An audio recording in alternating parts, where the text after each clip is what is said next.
When we were looking at the American Revolution, we wanted to make sure that players were going to experience the full scope of life in this era. And obviously this is a new frontier for people. This is where humanity is extending out into this vast unknown world, unknown to Europeans. And we wanted to be able to translate that experience and give that to you when you were playing it.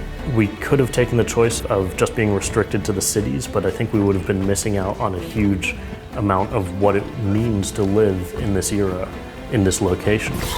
Games are often built on straight lines and rules, and nature has very few straight lines and not many, rules on the level of sort of visual shapes and sizes. There's no boxes, there's no perfectly flat surfaces often. With a city, you can almost consider unfolding it, right? And it becomes a flat terrain, right? It's a much less complicated problem than a forest where you have a fully 3D environment, where you have terrain everywhere and then things going up, branches, beams coming out of them, and a lot of choice about where you can go at any given time. The world team itself is built up of level artists and level designers. Their goal is to make a beautiful and believable and functional play space, to take the concept of the frontier and to rebuild that and include all the kind of features that you'd expect, streams and cliffs and forests, and then leave enough room for the gameplay. And then when the mission designer comes through after that and builds their mission on top of that, then there's a negotiation process. So they will roughly position it and then go back to the world team and say, hey, you know what would make this mission even better if I could get, a bunch of wolves here, or if this slope was steeper, or if there was a dense forest I had to move through as part of this mission. And it goes back and forth several times to try and really tighten that mission and deliver the best possible experience. Creating the frontier map, which is by far the biggest map we've ever created.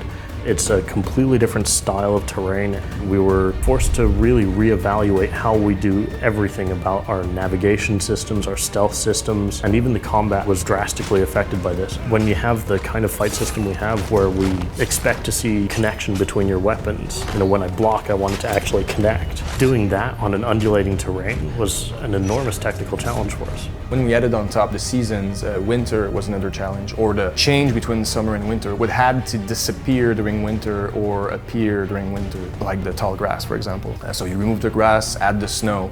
Snow had to be deformable, and we wanted the tracks that people make and animals make in the snow to be remembered. Even if you go a bit further and you come back, the tracks will still be there, so that was a challenge. When we realized that we wanted to have an assassin who was as capable in the wilderness as previous assassins had been in cities, we realized it was a huge challenge. We didn't want it to look like Tarzan, and we didn't want it to look like Crouching Tiger, Hidden Dragon, for example. We wanted it to be believable and tactile, and we wanted the forest to look real. The number of trees and branches to display, any developer could tell you that leaves and transparency is always costly on the GPU, so a forest obviously was a big problem, so we had to adapt the whole rendering engine to be able to display a forest. To execute the tree running was one of our biggest challenges. Usually when you see a forest in a video game, it's just an obstacle. There are things that are in your way and they're going to stop you moving through, and that's it. For us, it's a playground. Just take a few steps here, you'll be jumping up into this thing, and then you'll be just experiencing a whole new navigation that you've never had before.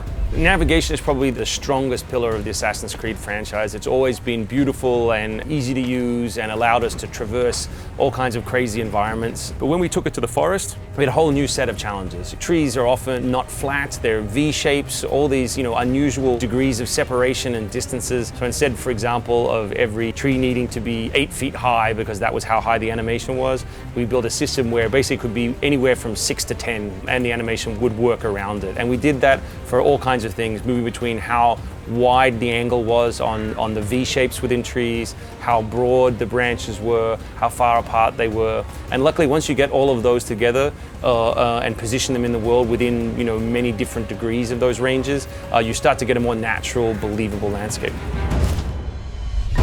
We felt that stealth was one of the underutilized features in the game. It became more and more combat and navigation focused.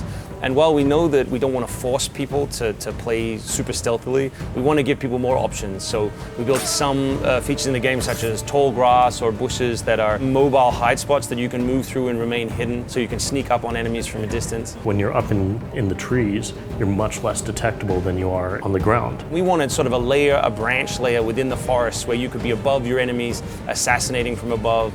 We built some new tools, such as the rope dart, which allow you to kill silently and create distractions. We have sort of traps in this game, which we built originally for animals, the idea of trapping and snaring animals in the frontier, but they're also useful against people. So we tried as much as possible to sort of extend the toolkit for players in terms of stealth.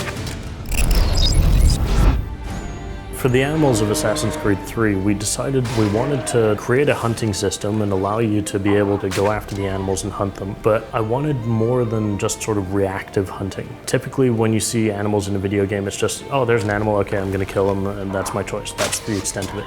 I wanted to be able to bring a sense of tracking animals. If an animal comes along and marks its territory, bears like scratch their back on trees, they do all sorts of crazy stuff. You can analyze the signs, see the footprints, and say, okay, there's an animal over here somewhere, I'm gonna go chase after him. Yeah, man. One of the goals was to turn the crowd life of the game into the wildlife, and it was a fun challenge because you can't motion capture animals, so we had to keyframe and animate every single thing. Obviously we used video reference, but we went out to wildlife centres and filmed the animals, just watched them. You can't see them running around, so we used videos for that, but we got the details and like little ear movements, the way they'll shift their weight, how heavy a bear is. When it turns around, it's constantly like putting its weight on each leg. We created the hunting map as well, which is basically an overlay on the game map where it breaks up the frontier into various different regions, and you can see what animals you've discovered in each region. So if you're looking for a particularly rare or difficult to find animal, you'll have a much better clue of the areas that you can discard because you've already fully explored them. So, okay, I'm gonna have to check up in this corner over here to see if there's a bobcat hanging around over there. I wanted to be able to bring some of that sort of National Geographic life of animals to players inside of the game and show them a lot of the behaviors and activities that animals get up to in this environment. We really wanted to show off and do a lot with the animals, not just about navigation and reactions. We wanted to have these specific little magical moments that you'll find throughout the game in AC3. I think we have over 20 different animals that you can interact with. You don't just go and look at them or kill them. Because the wilderness is kind of empty, if it's just trees and bushes, you want to be able to have this emptiness and then occasionally happen upon a deer or happen upon a bear and get into a fight. And it's up to you what you want to do with animals. You can scare them away, you can kill them, or you can just watch them. I'm very proud of what we achieved, especially with the wilderness. I remember 3 years ago, we weren't sure at all if we were going to be able to pull it off. And today the frontier is massive, it's rich in details, it looks beautiful, and it works.